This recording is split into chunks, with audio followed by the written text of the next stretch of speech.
Dot, dot, dot, dot, dot, dot. Good morning, everybody. This is Grant from State of the Spark, and I'm absolutely pumped for today's show because when it is all said and done, and you have made all the sacrifices you're going to make, and you are toast, and you can't pull another all-nighter, and you can't work another full weekend, or maybe you're just getting older and want to focus on other projects, even though you still have got it in the tank, you just don't want to do it for this business. There is only two choices you will have. There are only two possibilities for the future of your business. I don't need a crystal ball. It's going to happen. I'm going to share that with you today on today's show. But before that, we've got other news. News that's supposed to elevate you, make you a little bit smarter, help you to be a little more intelligent around the water cooler. So we're going to be covering two pieces of other news: how fast a ball will fall, 1 kilometer, on a variety of other planets or astrological spheres. Astronomical spheres.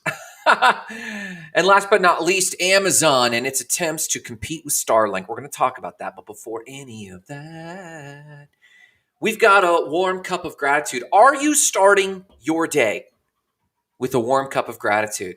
Are you grateful for anything this morning? I don't know how you wake up, but I wake up and I question things sometimes. I question what I'm up to and question what the universe or God wants for me. I question what am I even working on? And if I take a time out from some of those negative thoughts and actually start with, what am I grateful for today? It changes the entire tone of the day. What are you grateful for today? Let me know in today's comments the things you are absolutely most grateful for today. What I'm grateful for today. In my morning cup of gratitude, I am reminded that I have flavors of my friend in my mouth. Is that a weird thing to say on a Thursday? Maybe. You see, James Joseph and Dory Joseph, when they were in the French Quarter last, they bought a pound of coffee, and I am sipping on that pound of coffee this morning, hazelnut praline, little flavored coffee with my Bustelo. I kind of mixed that a little bit. I'm grateful for that this morning. What are you grateful for this morning? I'm grateful for our real estate investments this morning. I'm grateful for my team this morning. I'm grateful that we're putting out our first course, the funnel version 0.1. I'm thankful for the coaching appointments I had this morning. Man, don't you have something to be grateful for? How come I don't hear from you? Why don't I hear? Why don't I know when I see your face? Why don't I just know off the cuff? Hey, I know what that person's grateful for. Tell me what you're grateful for today. I want to hear it in the comments below. Let's talk about other news. I'll tell you what else I'm grateful for. This shelf is full of my latest and greatest book, Top 100 Dream Igniter, and I am committing to getting my beta testers together for that thing within the next 5 business days. That's what I'm doing. I'm committing to that. I'm grateful for that. Let's talk about other news. What's going on in other news before we talk about the 2 absolute destinies of your company? In other news, Amazon has acquired Facebook's satellite internet team. You see, Amazon's been working for a little while to compete with Starlink. In fact, there's a lot of competition for Starlink right now.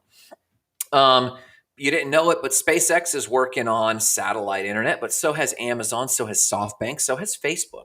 They've all been working on how to bring satellite internet to all populations on the entire planet so we don't have to lay giant oceanic trunk lines between islands and between nations. And it can't be debated and it can't be political. It's just satellite internet available to all. Everyone's been working on it. Facebook's been working on it, but Amazon came along and purchased Facebook's team, their crew, their technology, their intellectual property, and their research. They're adding it to Amazon's own project called Project Kuiper. Now, Kuiper is a satellite belt in our solar system, and I recommend you look it up. It's pretty intelligent, and there's a lot of great resources in the orbitals in our asteroid field. But Project Kuiper is Amazon's attempt to bring satellite internet. It's going to bring low latency, high broadband connectivity to anyone to connect. Now, they're going to have 3,200 satellites added by 2026. And that is only possible, by 2029. And that is only possible because of SpaceX and private space flight. And I'm thinking it's only a matter of time before Amazon has Blue Origins, Bezos' other company, taking people to space, taking payloads to space, before they're bringing their own satellites. Now, by 2026, they're going to have about half of those up there. They're also going to have 12 ground stations to actually transmit this satellite data to and from the internet, to and from space. Now, they're going to spend more than $10 billion on this. This is a stupid amount of money. So if you have any technological chops, hear this. They currently already have 500 employees. Does your company have 500 employees? Does your company have 50 employees? On a skunkworks Hail Mary, they've put 500 people to work, and guess what? They've got 200 other open positions. If you're interested in any craziness like this, like I am, boom, there's the link in the comments. You can check out more about Amazon's Project Kuiper and how they're taking on satellite internet. There's the link in the comments below. Like it, share it with a friend if you think that they're nerd alert on what's going on with satellite internet with Starlink. Let's talk about how fast a ball would fall on 1 kilometer on multiple planets. This is my favorite piece of other news. So we're going to be talking about the visualization. Can we see how fast a ball drops on various solar system bodies? This is actually kind of wicked cool. Basically, we all know that there are different gravities. If I drop a ball, we kind of have a sense on how fast that thing will fall. Do I have a ball right here? No, I don't. Normally I have a ball floating around here. Normally we have a sense of how fast a ball will fall on Earth, and we think that's just a standard of the universe. But my little friends know it's not. Someone actually took the time to create a visual representation that if balls of the same mass, not weight, weight is a planetary term. Your weight is different on Mars than it is on Earth, different on the moon than it is on Ceres. Someone went ahead and picked several major solar system bodies, including the Sun, Earth, Ceres, Jupiter, the moon, Pluto, Uranus, several of them. Now, a fun fact that I got from this is that it's pretty surprising to see that some of the larger planets had a gravitational pull that was about the same as some of the smaller planets. So it's not just about size, it's often about density and mass. Now, this isn't a huge piece of other news other than how freaking cool it is to see. So I'm actually going to drop this right in the comments here. And it's only like a minute-long YouTube video. And you can see it in the thumbnails. You can see how they have all the planets right across the bottom. And then you hit play, and it shows you how fast these things fall. The first thing to note, the fastest one is, I think, obviously, the sun. And how fast that thing falls to the surface of the sun. And then watching how slow Earth is relatively to other solar system bodies. And then how slow Mars is. Check that sucker out. You got to see it. That, my friends, is other news. News to make you smarter. Go check it out. I really recommend it. Let's talk about the absolute only 2 destinies for your business, your project, or your mission-driven organization. So I've had a handful of coaching appointments this week. And I'm always grateful that someone reaches out and adopts some of our Spark Freedom frameworks of personal success, but also small business success. And I've noticed a theme in the meetings this week. There's a lot of trends going on right now in business. A lot of people are starting up their passion projects. The pandemic taught them several things. Number 1, I can live off a lot less. Number 2, it takes a lot less to launch my dream. Number 3, I really didn't like the things I was doing before the pandemic, and now's my time to reinvent myself. How cool is that? That's a benefit, a gift of the pandemic, is that people got to reinvent themselves. And we're noticing this on the website company and in the coaching company. And the website company, people are going, hey, I'm going to start fresh. I'm going to start anew. In the coaching company, people are like, hey, tell me how to actually launch better, launch smarter. And so this isn't all first time business owners. Some of it is people, part of the great resignation, people quitting their tech jobs, people quitting their food service jobs and saying, I always wanted to start this project, Grant, how do I get started? Some of them are saying, hey, I'm going to sunset this one business and I want to start fresh with this other business. I'm seeing this happen left and right. Some people are just saying, hey, I'm going to do the same thing, but I need to reinvent myself. One of my appointments yesterday was like that.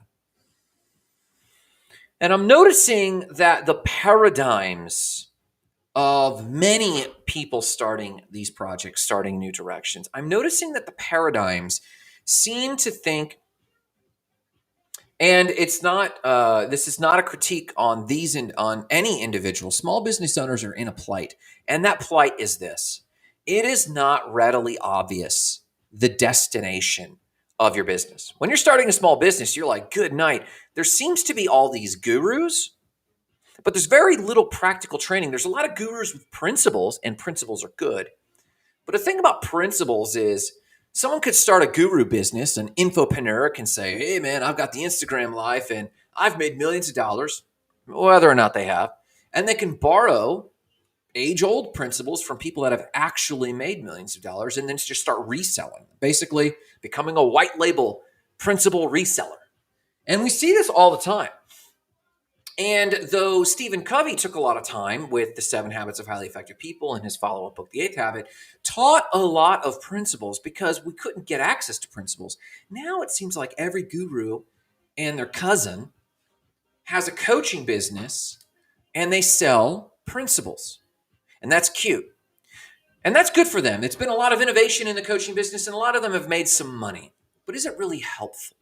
I've noticed that consumers also are getting more savvy. They're able to watch YouTubes on 2x speed, YouTube videos on 2x speed. They're able to spin through tons of TikToks and Instagram stories and realize, well, there are a certain set of principles and everyone is sharing the principles, but no one's telling me how to actually do my business. No one's actually telling me the destination I'm moving towards. I'm here to tell you there's only 2 destinations for your business, and it's very practical. We're not in the woo-woo world. You see, a lot of people, if you put in the time, the first 2 or 3 or 4 years are total grind. You often will miss paychecks. You'll often work overnights. You'll often work nights and weekends while you're probably carrying your own job or taking care of your family. It's going to be frustrating. That's just the way it goes, especially if you're starting from the average person 0. Now, if you come from privilege, if you come from, I hate that word privilege, if you come from wealth, or if you come from a previous generation, you're still going to grind, but it's going to be a little different. You're still going to work hard and go through some of the mental challenges, but it's a little different. But most entrepreneurs are starting with the raw material called time and energy, and that's all they have. And they're going to hustle. Now, if you fail in those first 2 to 4 years, you fail. That's just how it is. But if you succeed, a lot of entrepreneurs are scratching their head going, what next? What do I do next? Because this just feels like another form of rat race. I'm my own worst boss. You know, that meme that's going around of the guy drinking coffee, the older gentleman, and it's like, I ditched my 9 to 5 only to work 24 hours a day. And it's true. And for those who don't like to work, we probably need to have a coaching session to determine whether or not you should be an entrepreneur. I love to work. I love that when Marissa says, hey, let's go for a hike, I love that my brain goes, great, how can we turn this into a tax write-off and a marketing experience? How can we capture some of this content? How can we make ourselves stronger? Can we do a retreat with this? It might drive Marissa crazy a little bit. But I like that about my brain. I enjoy creating things. I enjoy making gifts of resources for other people that will exist long after I'm dead, starting like with things like these book or the courses we're doing. So here are the 2 destinies. When all the first few years are done, you might be in year 7 of your business. You might be in year 10. And you're just thinking, I could keep doing this and it's easy. But I'm interested in other things. My professional development as a CEO, I want to change. I don't just want to be in the trenches all the time. You're going to ask yourself, what am I going to do? And you're going to ask yourself 2 questions. And it's going to be heartbreaking. Should I close my business? Start something new? Or should I delegate this business? Let's talk about a parallel for a second in real estate. There's this conundrum in real estate. And if you invest in real estate, me and Marissa, we've got about 4 renters. Well, 3 renters and an Airbnb, right? And we've done a little bit. We've sold one of our investment properties before. We're looking at our next investment property. And in real estate, there's this conundrum. And that is once you purchase a property, especially in this market, you sit on it and it obviously, not obviously, but it appreciates, which isn't guaranteed, but it does appreciate. And so let's say you've got 100 grand in equity on one of your properties. That's a win. And so you think, I'm going to cash out. Grant says, buy low, sell high. This is a high moment. I should sell my property, take my cash winnings, and go home. And the question is what are you going to do next? Now, if you took that cash winnings and moved to a piece of land that's already paid off and moved into a yurt that's already paid off and your expenses are all low, net win to you. If you move into a converted Sprinter van and travel the world and you're copacetic with that, I don't know if you ever tried living on the road. We've done several experiments in living abroad and living on the road, and it's not all rosy. It's challenging. And then you think about getting older and retiring and think, well, I do have this cash nest egg. My expenses have gotten really low and I've minimalized my life, but I've also minimalized my income. So can I retire? What if I get deathly ill? What if something happens? What if I break a leg? What if we want kids? Was it all for naught? I cashed out. Was it all for naught? One of my real estate investor buddies who is into the tunes of tens of millions in real estate, he said, why would you ever sell a property that's making money when you can take cash out of it other ways? And I thought, what? He said, if it appreciates, you need to view that as a bank because someone else is paying for that debt. View that as a bank that you're very selective of and never sell the property. Because I could take the cash out of that property that someone else is paying for, roll that cash into another property or that Sprinter van or whatever the next move is and still keep the property. I have options, and in game theory, it's called optionality. So let's take this parallel as a metaphor or at least an example for your business. If you spend 4, 5, 6 years building a business, even if it's only making between $100,000 and $250,000 a year, fun fact, the average small business is only making about $78,000 a year, no matter how you spin it. And my hopes for you is that you hit that $250,000 mark, because once you hit the $250,000 mark, based on the averages, you should invest that money in a little ways, and you should be able to roll to 750 pretty easily. But it takes forever for most small businesses to hit, at least in today's dollars, the first 250K. So let's say your business is humming at that $78,000 to $150,000 to $200,000 mark. And let's say you're exhausted of solving these types of problems. You want to mature your own career. And your business is just holding on, and sometimes it really needs you. And maybe your bones are getting a little creaky, but maybe just mentally you'd rather be working on other problems. You'd rather be promoting yourself and doing things, but you're not really sure how. You're going to ask yourself the two questions. These are the two destinies of your business. Don't need a crystal ball. Number one, am I going to just close it down? Am I going to close it down, or am I going to delegate it? Now, that sounds obvious. Grant, those are just principles. Well, we're going to move out of principles into practice very quickly. A bit of a logic leap here. When I paint these two options for you, you say, that sounds super simple. I've tried to hire before and you can't find good help. Yeah, and you can't find good self-employed bosses either. Listen, my friend, and I say this with all the love in the world, we already know that the labor is a difficult thing. You already know that it's hard to find good friends who stick with you, who are committed, who show up to move. It's hard to find and good family members who will get behind you. We already know that it's not just labor. It's not this young generation. It's people. It's hard to find quality people. You already know that. And so when you've tried to hire in the past, or you've tried to delegate, or you've tried to outsource in the past, and you got let down, you didn't account for the fact that you already know this. And so what do? You experiment. We already know life is challenging, so you need to experiment. You already know it's challenging to hire, so you need to experiment. But a lot of us have delayed and delayed and delayed actual delegating. The trick is you are not a good delegator. Not only is the labor issue a fact, you also have not cultivated the skill of being a good delegator. Good friend of mine and I did a coaching, Jamie Clemens of Loud Life. We did a coaching on the next phase of his business. And he had so much energy. He and his wife, Natalia, awesome people. They had so much energy to bring to their future. It actually made my job much easier because we could focus on tactics, and it was fantastic. And I told him this, and I mentioned this in one of my coachings yesterday. When you sit down and finally decide that the business you've been working on needs to be delegated, it needs to be a money machine. We need to work on profitability. When you work on profitability, you are assuming that you're working on delegating it. It's no longer profitable. And what you're saying is no longer profitable in the area of time. It's no longer monetarily profitable.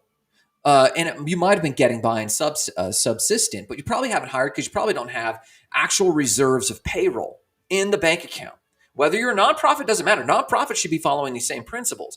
So you haven't had the profit margin to put away to hire 3 or 6 months of that person's salary, to hire someone who should be taking stuff off your plate, which will allow you to sell or innovate, sell new clients or innovate on the company so that you can iterate and have higher profit margins. So A, you've been your own worst boss. You've been a horrible self-employed boss. And B, and I say this with all the love in the world because I have been there. Spark Sites has been very challenging because we had such low profit margins. It's been very difficult to hire. I'm speaking from experience. So when you hit this juncture where you're ready to solve bigger problems or other problems, or there's an opportunity in the market and you need to pivot yourself, but your money machine could still put money in your pocket and you're scratching your head going, I just don't have the time to do both. I just don't have the energy to do both. I just don't have the give a darn to do both. I hear you.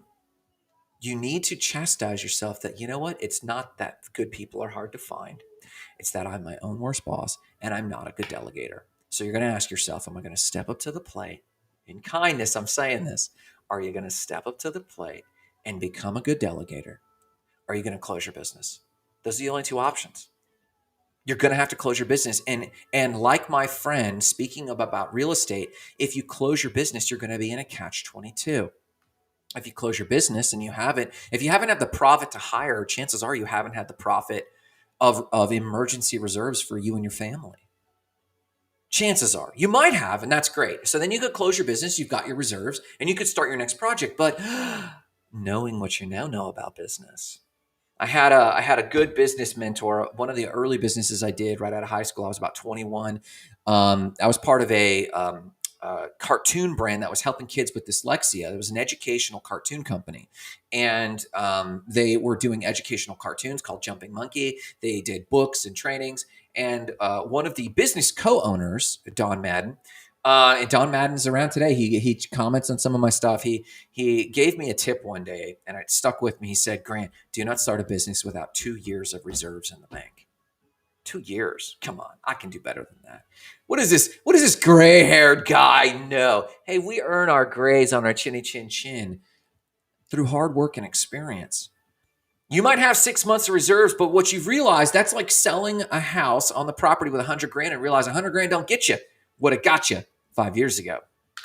6 months of expenses won't get you there, and you know the work it takes to start a new venture. And the logic loop, if you actually play out the logic, it makes more sense to continue turning the money machine crank of your business or your project and get better at it. It's better leverage. It's a better investment. And like the parallel of real estate, you can take cash out of real estate in smart ways and invest it in new real estate. You can do that without getting rid of your income producing property. You should be smart enough to do this with your business. And if you have a low IQ, which very few of you do, if you have a low IQ, you can still go to YouTube, but you probably have a median to high IQ. You can definitely talk to mentors, get on YouTube and figure out how to increase your profit margin. Now, we can talk about this in coaching, reach out in the Sparkles and Gratitude group. But the net summary is this: you're either going to close your business or you're going to delegate it.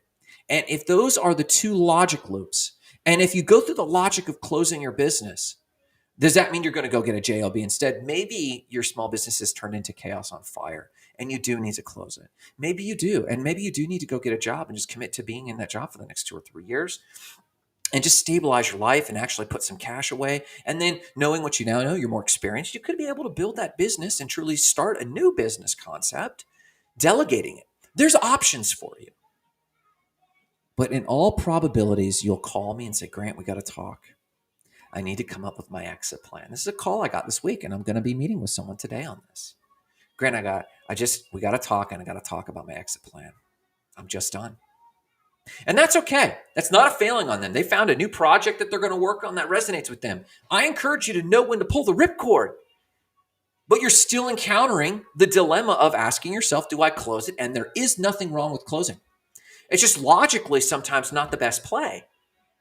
It might be better for your just soul to close it. Talk to your people that you trust. They might tell you, hey, no, I really just need to close this deal. Great, start a new thing. That's okay. This success is not owning a business. Uh-oh. What did he say? If you came to me and said, I own a business versus you came to me and said, hey, I am a mid-level manager at such and such a company, you're not any less successful to me. I know that your fulfillment might be a little off. You may or may not. There's a higher probability you're not doing fulfilling, meaningful work to you.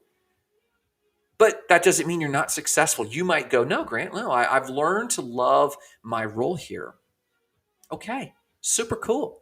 There's nothing wrong with closing your business. But if that thought of the dilemma of having to close your business versus having to delegate it, if that thought causes you anxiety, I encourage you for the next piece of logic. And the next piece of logic is this. Get to the business of owning the fact delegating your company. I really applaud one of the people I met with yesterday. I met with one of potential coaching client yesterday, and they said overtly, I need to create a money machine whose crank I can turn. Yes, I'll be doing work I know how to do. Yes, I'll be doing work I like doing, but I need to compartmentalize my passion from my business. And this person felt guilty about it. This person expressed that they were kind of like checking, like, is anyone listening? And I said, what are you doing? Or what's going on here? And they revealed to me that it was so ingrained to them that your small business has to be your passion project. Hey, bonus to you. If your business is a passion project, you're living the dream, and I'm so happy for you. But if you are not, you do not need to feel guilty that you know how to put together a business that you're dispassionate about. You're allowed to build dispassionate businesses. You're providing good work. You're learning how to create systems. You're creating profit margin because you know that at some point that profit margin is going to end up in something you are passionate about. And if not you, maybe one of your employees, maybe all you're passionate about is putting together systems and putting together marketing plans. Selling businesses might thrill you. You're allowed to be passionate about that. You don't have to feel guilty. You don't have to look over your shoulder. Is someone listening? I'm not passionate about this project. I'm passionate about building businesses. Great. And that reframe needs to be okay. I encourage you sooner than later, whether you're passionate or dispassionate, doesn't matter. You need to accept the fact that you should start all businesses asking how I will delegate this.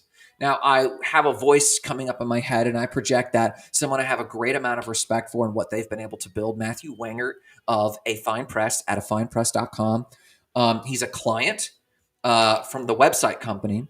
He has a high craft, targets ultra high net worth individuals with his print work.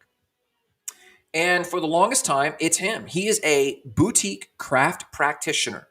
That's awesome. Awesome. And there is no near future where he's going to delegate it.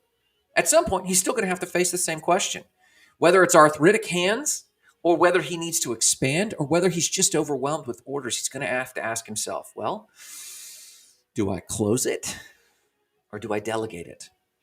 Now, he might increase his rates exorbitantly and then only take one client at a time and then go, no, I got another 10 years if I can do one client at a time.